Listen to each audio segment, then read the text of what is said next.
Good morning. সবাই কেমন আছো? আশা করি ভালোই আছো। আমিও ভালো আছি। নতুন একটা ভিডিওতে সবাইকে আজকে স্বাগত জানাই। তো বাঙালিদের 12 মাসে 13 পার্বণ, যাই হোক না কেন বাঙালিরা হচ্ছে পেটুক বাঙালি আর কি সবাই বলে। তো আজকে যীশুখ্রিস্টের জন্মদিন। তো আজ 25শে ডিসেম্বর, যীশুখ্রিস্টের জন্মদিন। তো আজকে ভাবছি একটু কেক বানাবো। বাজারের কেকগুলো খুব একটা ভালো লাগে না, ক্রিমে ভর্তি থাকে, কাজু কিশমিশ বরফি নানা রকম জিনিস দিয়ে ভর্তি করে রেখে দেয়। খেতে অত টেস্ট লাগে না, বাইরের লোকেরা সবাই অতটা পছন্দ করে না। তো ঘরে বানালে ওইটাই সবাই ভালোবাসে। ঘরে বলতে আমি ঘরে বানাই একদম সিম্পলভাবে, কোনো রকম কিচ্ছু দিই না, আমি একদম সিম্পল। মানে আমি বাদামও দেবো না, কিছুই দেবো না, মুখে যেন কিছু না লাগে, একদমই সহজভাবে বানাই। আর এটা সবাই আর কি আমার জন্য নয়, বাড়ির সবার পছন্দ করে, তার জন্যই বানানো হয় এটা। আমার একার কথা তো হবে না, সবাই যেটা পছন্দ করবে সেটাই আমি ঘরে বানানোর চেষ্টা করি আর কি। রান্নাই বলো, যে কোনো জিনিস বলো, আমার নিজের মতো খুবই কমই বানাই। তো তার জন্য এই প্রেশার কুকারে বানাবো আর কি। আমার তো মাইক্রোওভেন নেই, তার জন্য আমি প্রেশার কুকারে বানাই। নিয়ে নিয়েছি 2 কাপ ময়দা, 2 কাপ সাদা তেল, 2 কাপ চিনি। চিনিটা একটু কম নিয়েছি। এই তেলটা, সাদা তেলটা যদি তোমরা বাটার দিয়ে বানাও তাহলে আরও ভালো হবে। আমার কাছে বাটার ছিল না, তার জন্য আমি সাদা তেল মানে সানফ্লাওয়ার, ওটা দিয়ে আমি আজকে বানাবো। তো দিয়ে দিয়েছি 4টে ডিম। চিনি আর ডিম একসঙ্গে মিক্সড করে, আমি আগে মিক্সিতে পেস্ট করে নিই, তাহলে বেশি ফাটাতে হয় না। এটা একটা সহজ পদ্ধতি। যারা যারা কেক বানাও, নতুন যারা বিয়ে হয়েছে, নতুন ঘরণী আর কি, সংসার করছো, তাদের জন্য এটা কিন্তু খুব ভালো একটা মানে সহজভাবে কিভাবে কেকটা তাড়াতাড়ি আর কি ফাটিয়ে বানাবে, এটা সহজ একটা পদ্ধতি। তো প্রথমে আমি ওই ডিম আর চিনিটাকে মিক্সিতে পেস্ট করে নিই।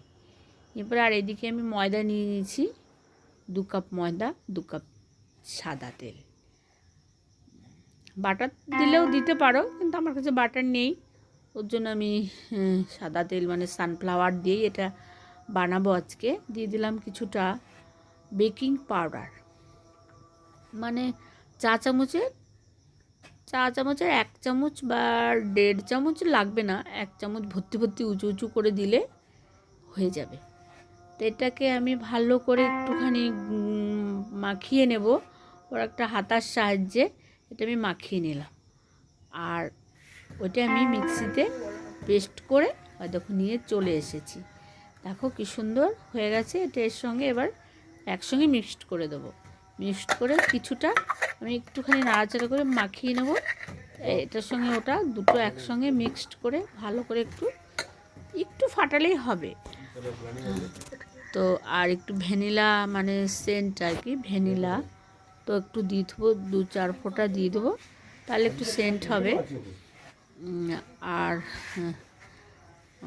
ফুটোটা পড়ছে না, তো দিয়ে দেবো। দিয়ে পরে এটা আমি দেখো, এটা কিন্তু খুব নরম সফট হয়। আমি বানানোর পরে তোমাদেরকে দেখাচ্ছি, দাঁড়াও। 2-3 ফোঁটা ভ্যানিলা দিয়ে দেবো, দিয়ে একটা প্রেশার কুকার নেব। ভ্যানিলাটা পড়ছে না, ছোট ফুটো, ওর জন্য পড়ছে না। ওই পড়েছে, আবার এখন ফাটাতে একটুখানি দেব।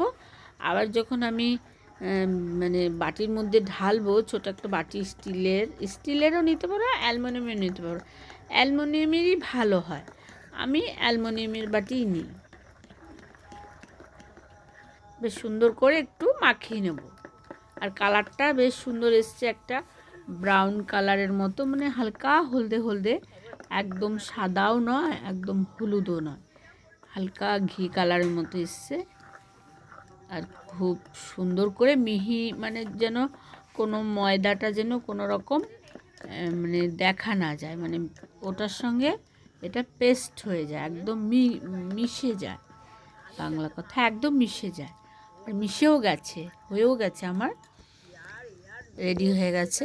এরকম করে আস্তে আস্তে আস্তে আস্তে করে ফাটিয়ে নিলাম। আর বেশি ফাটাতে লাগে না, যেহেতু আমি প্রেশার মধ্যে নিয়ে নিয়েছি, তোমার হচ্ছে মিক্সিতে পেস্ট করে নিয়েছি চিনিটা আর ডিমটা, ওর জন্য আমার বেশিক্ষণ একদম সময় লাগেনি। 2-3 মিনিট, আমি তার বেশি করিনি, 2-3 মিনিটের মতো একটুখানি ফাটিয়ে নিয়েছি। আর একটা অ্যালুমিনিয়ামের বাটি নিয়েছি, তার মধ্যে আমি ঘি লাগিয়ে নিয়েছি। ঘিটা ভালো করে বাটিটার মধ্যে মাখিয়ে নিয়ে চারিদিকটা ঘুরিয়ে ঘুরিয়ে ঘুরিয়ে ঘুরিয়ে মাখিয়ে দেবো ঘি। অনেকে সাদা তেলও দিতে পারো, আমার কাছে ঘি ছিল, একটু ঘি দিয়ে দিলাম, একটু ঘি ঘি গন্ধ উঠবে তার জন্যই ঘি দিলাম। দিয়ে এবারে ব্যাটারটা যেটা তৈরি করলাম, সেই ব্যাটারটা এবারে আমি ওর মধ্যে দিয়ে দেবো। অর্ধেকটা দেবো, বেশি ভর্তি করে দিলে আবার উপচে উঠবে, ওর জন্য ফুলে যাবে, এটা তো পরে তো ফেপে ফুলে এটা ভর্তি হয়ে যাবে। হ্যাঁ, এখনও 1 ফোঁটা আমি ভ্যানিলা দিয়ে দিলাম ওর ভিতরে। দিয়ে এবারে বাটিটা আমি প্রেশার কুকারের মধ্যে, বড় একটা প্রেশার কুকার নিয়েছি, প্রেশার কুকারের মধ্যে বাটিটা বসিয়ে দিলাম। বসিয়ে দিয়ে আমি গ্যাসে বসাবো, এটা একদম আস্তে আঁচ দিয়ে বসিয়ে দেবো।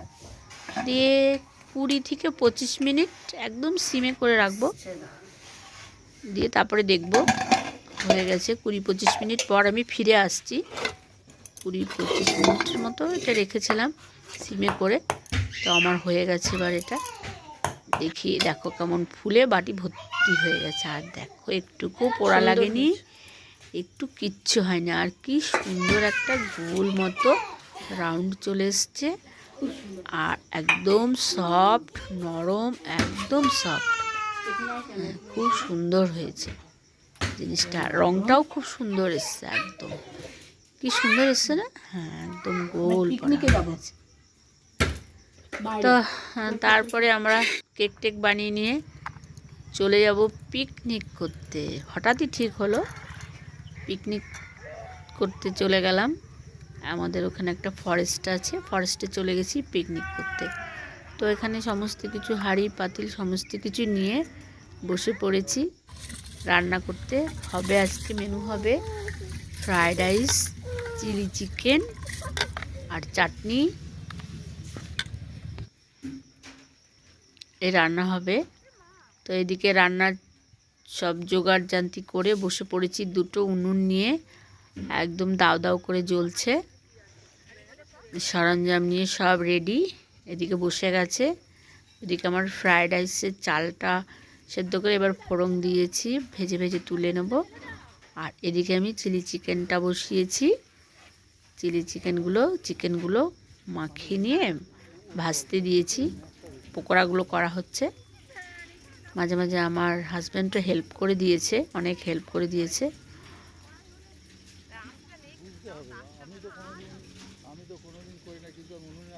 তো প্রত্যেক দিন তো বাড়িতে রান্নাবাড়ি হয়, খাওয়া হয়। তো হঠাৎই সব পরিকল্পনা হলো, তখন বাজে সকাল 9টা, 9:30 হবে। তো ঠিক করলাম যে চলো যাই, আজকে আমরা পিকনিক করব। চলো, ঘরে তো প্রত্যেক দিনই রান্না হয়, আজকে বাইরে খাওয়া দাওয়া করবো, এইটাই বাইরে রান্না করব। তো চলে এসেছি। ফ্রায়েড রাইসটা আমার হয়ে গেল। আর কি, পিকনিকে রান্নাবাড়ি তুমি যেমনই করো না কেন খুব সুন্দর হয়, খুব ভালো হয়, টেস্টি। অত হাঁড়ি পাতিল তো নিয়ে যাওয়া যায় না, বলো, কয়েকটা হাঁড়ি পাতিল নিয়েছি। ঘর থেকেই জল নিয়ে গেছিলাম, খাবারের জলও নিয়ে গেছি, উনুন নিয়ে গেছি। আর ওখানে গিয়ে একটা উনুন বানিয়ে নিয়েছিলাম। পাশেই অনেক লোক, আরও অনেকেই পিকনিক করছিল, তো অনেক গান বাজনার আওয়াজ আসছিল, ওর জন্য আমি নিজে পরে ভয়েস দেওয়া হচ্ছে। তো আমার ফ্রায়েড রাইসটা এদিকে রেডি হয়ে গেছে। ওই জঙ্গলের দিকে, ওই দিকটা অনেকেই পিকনিক করছিল, আর আমরা এই দিকটা করছিলাম। আমার রান্না অর্ধেক হয়ে গেছে, প্রায় পকোড়াগুলো হয়ে গেল। ফ্রায়েড রাইসটা হয়ে গেছে, আর ওদিকে বসিয়ে দিয়েছি, আর একটা উনুনে বসিয়েছি চাটনি, আর এটাতে পকোড়া আমার ভাজা হয়ে যাচ্ছে, মানে চিকেন পকোড়া। ফটো তুলি না। আর একটা মুরগি এসেছিলো, মুরগিটা ভেবো না এই মুরগিটাই রান্না করেছি, এটা এমনি একটা ঘুরে বেড়াচ্ছিল, তো সবাই ধরাধরি করা হচ্ছিলো, কিন্তু ধরা কি যায়, ওরা উড়ে উড়ে চলে যাচ্ছে। আর ছোট্ট মতো মুরগিটার বাচ্চাটা ছিল ছোট্ট মতো। চিলি চিকেনের মশলাগুলো, পকোড়া তো আমার হয়ে গেছে, মশলা রেডি করছি।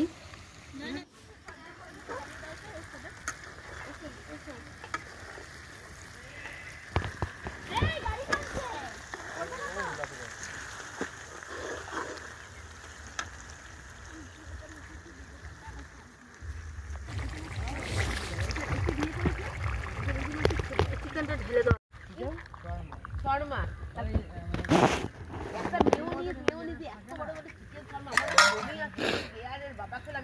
অক্টোপাসটা খেলে? না না বিচ্ছুরি, এরা তো তুমি খেতে পারো না, মেয়োনিজ ছিল। এরা সব মিলে যেন খেলে বসে। এ কোথায় নামাবো? না অক্টোপাসটা খেয়েছো কি? এই কোথায় নামাবো? 200 টাকা প্লেট।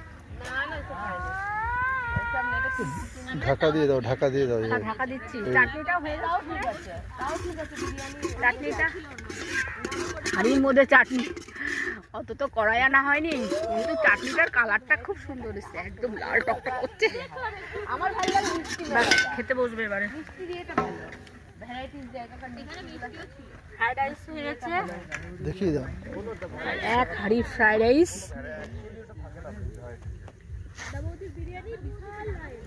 দেখা দিই, আর এটা চিলি চিকেন কমপ্লিট রান্না। চলো এবার খেতে পারছি। ওখানে চাটনি হচ্ছে, এখানে চাটনিও হয়ে গেছে, নামিয়ে দেবো, এখান থেকেই দিয়ে দেবো। চলো খেতে বসো। বৌদি আমাদের ওখানে তো সবাই আমরা খেতে বসে গেছি, খুব মজা হলো, আর রান্নাটা খুব সুন্দর হয়েছিল। রান্না চিলি চিকেনটা খুব ভালো হয়েছিল, সবাই নাম করছিল। ফ্রায়েড রাইসটাও সুন্দর হয়েছিল, চাটনিটাও সুন্দর হয়েছিল, তার সাথে আমাদের সাথে ছিল স্যালাড করা হয়েছিল, ওটা দেখানো হয়নি।